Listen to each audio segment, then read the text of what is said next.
যেই দোয়া পড়লে আল্লাহ পাক রব্বুল আলামিন জিনাহের গুনাহ আমার আল্লাহ ক্ষমা করে দিবেন। দেখেন, আপনি জিনাহের কাজ করেছেন, আপনি ব্যভিচারে লিপ্ত হয়েছেন, তারপর আপনার মনের ভিতরে এক প্রকার অনুতপ্ত হয়েছে, হারে আমি যেটা করেছি সেটা তো আমি অন্যায় করেছি, আমি তো অপরাধ করে ফেললাম।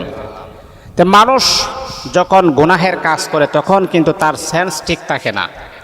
এই জন্যে আপনার যখন অনুশোচনা যখন আপনার ফিরে আসছে, আহারে আমি কি করে ফেললাম, আহারে আমি তো অবৈধ কাজ করে ফেললাম, আমি তো জিনাহে অংশগ্রহণ করে ফেললাম, যখন আপনার সেন্স যখন একেবারে যখন ঠিক হয়ে গেছে, তখন আপনি খালেস দিলে একেবারে আল্লাহ পাকের উপরে পরিপূর্ণ আস্থা এবং ভরসা নিয়ে যদি আপনি তওবা করতে পারেন, আল্লাহ পাক রব্বুল আলামিন জিনাহের গুনাহও আমার আল্লাহ ক্ষমা করে দিবেন। কিন্তু হ্যাঁ, এরই পাশাপাশি আপনি একটি দোয়া আপনি বেশি বেশি পড়বেন, আর এই দোয়াটা এতটাই কার্যকারী, এই দোয়াটা এতটাই পাওয়ারফুল, আল্লাহ পাক রব্বুল আলামিন জিনাহের গুনাহ আমার আল্লাহ ক্ষমা করে দিবেন। সম্মানিত হাজিরিন, কিন্তু হ্যাঁ, মনে রাখতে হবে, জিনা বারবার যদি আপনি তওবা করেন আর বারবার যদি জিনা করেন, এই তওবা কিয়ামত পর্যন্ত আপনি করলেও আপনার গুনাহ কিন্তু ক্ষমা হবে না। এজন্য আমাদেরকে অবশ্যই কেয়ারফুল থাকতে হবে, আমাদেরকে অবশ্যই এইরকম একটা চিন্তা ফিকির আমাদের মাথার ভিতর রাখতে হবে যে আমি অন্যায় করে ফেলেছি, এই অন্যায়টা যাতে করে আমার দ্বিতীয়বার যেন না হয়ে যায়। একই অন্যায় যদি আপনি বারবার করেন আর বারবার যদি আপনি তওবা করেন, এটা তো এক প্রকার চিটিং ছাড়া আর কিছুই হতে পারে না। এই জন্যে অন্যায় করে ফেলেছেন, আল্লাহর কাছে তওবা করবেন, আর আল্লাহ পাক তওবাকারীকে আমার আল্লাহ অত্যন্ত পছন্দ করেন, ভালোবাসেন। এটা কোরআনের আয়াত। আল্লাহ বলেন, ইন্নাল্লাহা ইউহিব্বুত তাওয়াবিন ওয়া ইউহিব্বুল মুতাতাহহিরিন।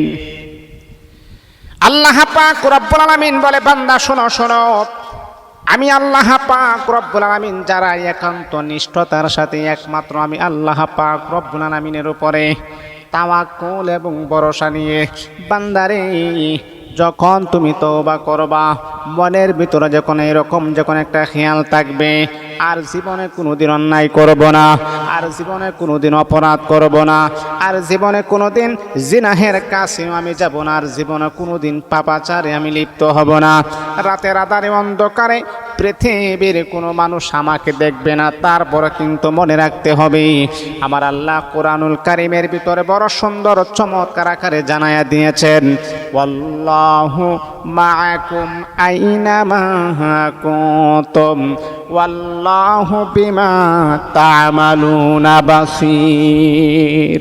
আল্লাহ বলে, বান্দা তুমি যেখানেই থাকো না কেন, আমি আল্লাহ কিন্তু তোমার সাথে আছি, আমি আল্লাহ কিন্তু তোমাকে দেখতেছি।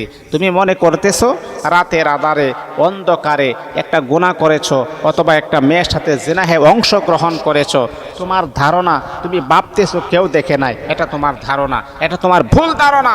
আল্লাহ কোরআনে জানায়া দিয়েছেন, আল্লাহু মাআকুম আইনামা কুনতুম। হে বান্দা, তুমি যেখানেই থাকো না কেন, আমি আল্লাহ কিন্তু তোমার সাথে আছি, এমনকি তোমাকে সুন্দরভাবে আমি আল্লাহ তোমাকে দেখতেছি। এই জন্যে বাবা, যতই চেষ্টা করেন আল্লাহকে ফাঁকি দেওয়া যাবে না, যতই চেষ্টা করেন আল্লাহকে ফাঁকি দেওয়া যাবে না।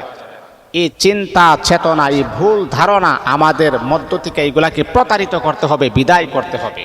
তো যেই কথাটা বলতেছিলাম শুনেন, জিনা করে ফেলেছেন, এটা একটা অপরাধ, মারাত্মক লেভেলের অপরাধ। আল্লাহ তো আমাদেরকে জানিয়ে দিয়েছেন, ওয়ালা তাকরাবুজ জিনা, তোমরা জিনাহের কাছেও তোমরা যেও না, এটা ভয়ঙ্কর অপরাধ। এই জিনাটা মানুষকে জাহান্নামী বানায় দেয়, জিনা মানুষকে পথভ্রষ্ট করে দেয়, জিনা মানুষকে অন্ধকারের দিকে দৌড়ায় নিয়ে যায়। আল্লাহ তো আমাদেরকে আগেই জানিয়ে দিয়েছেন যে তোমরা জিনাহের কাছেও যেও না। যেহেতু আপনি শয়তানের প্রবঞ্চনায় পড়ে, শয়তানের দুখায় পড়ে, আর শয়তান হচ্ছে আমাদের চূড়ান্ত পর্যায়ের দুশমন, এটা আল্লাহ তাআলা কোরআনের আয়াত। আল্লাহ পাক রব্বুল আলামিন কোরআনুল কারীমের ভিতরে আমার আল্লাহ বলেন, ইন্নাশ শাইতানা লিল ইনসানি আদুউম মুবিন। শয়তান হলো তোমাদের প্রকাশ্য দুশমন। শয়তান তোমাদেরকে প্রবঞ্চনা দিয়ে তোমাদেরকে জাহান্নামী বানানোর চেষ্টা করবে, কিন্তু বান্দা শোনো, শয়তানের পথে যদি তুমি হাঁটো তাহলে তোমার জীবনটা অন্ধকার হয়ে যাবে। আর আমি আল্লাহ পাক রব্বুল আলামিনের পথে যদি হাঁটো, তোমার জীবনটা জান্নাতি জীবন আমি আল্লাহ বানায়া দিব। এই জন্যে শয়তান হচ্ছে আমাদের প্রকাশ্য দুশ্মন। এই শয়তান আমাদেরকে বারবার আপ্রাণ চেষ্টা করে কিভাবে একটা মানুষকে জাহান্নামী বানানো যায়, কিভাবে পথভ্রষ্ট করা যায়। এই জন্যে বাবা, শয়তানের পথে আমরা কখনো হাঁটবো না। এখন আপনি জিনা করে ফেলেছেন, এখন আপনার মনের ভিতরে অনুতপ্ত আসতে, হারে আমি কি করলাম, আমি আমার মওলার কাছে কি হিসাব দিব, আমি আমার রবের কাছে কি হিসাব দিব। আমার রব যদি আমাকে জিজ্ঞাসা করেন তাহলে আমি আমার রবের কাছে কি হিসাব আমি দিব।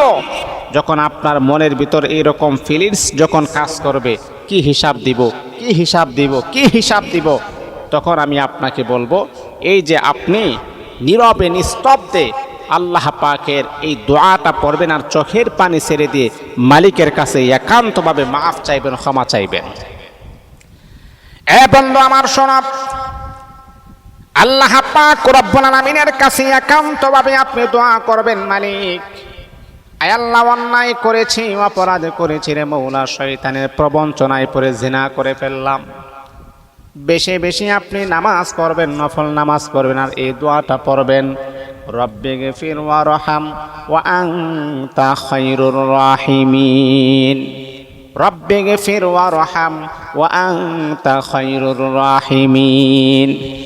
এ বন্ধু আমার, যখনই আপনি নফল নামাজে যখন আপনি দাঁড়াবেন, নফল নামাজে যখন আপনি দাঁড়াবেন, নফল নামাজ যখন আপনি পড়বেন, তখন আপনি সেজদায় যখন লুটিয়ে পড়বেন, সেজদায় যাওয়ার পরে সেজদা তাসবিহ আপনি পড়বেন, সুবহানা রাব্বিয়াল আ'লা, সুবহানা রাব্বিয়াল আ'লা, সুবহানা রাব্বিয়াল আ'লা।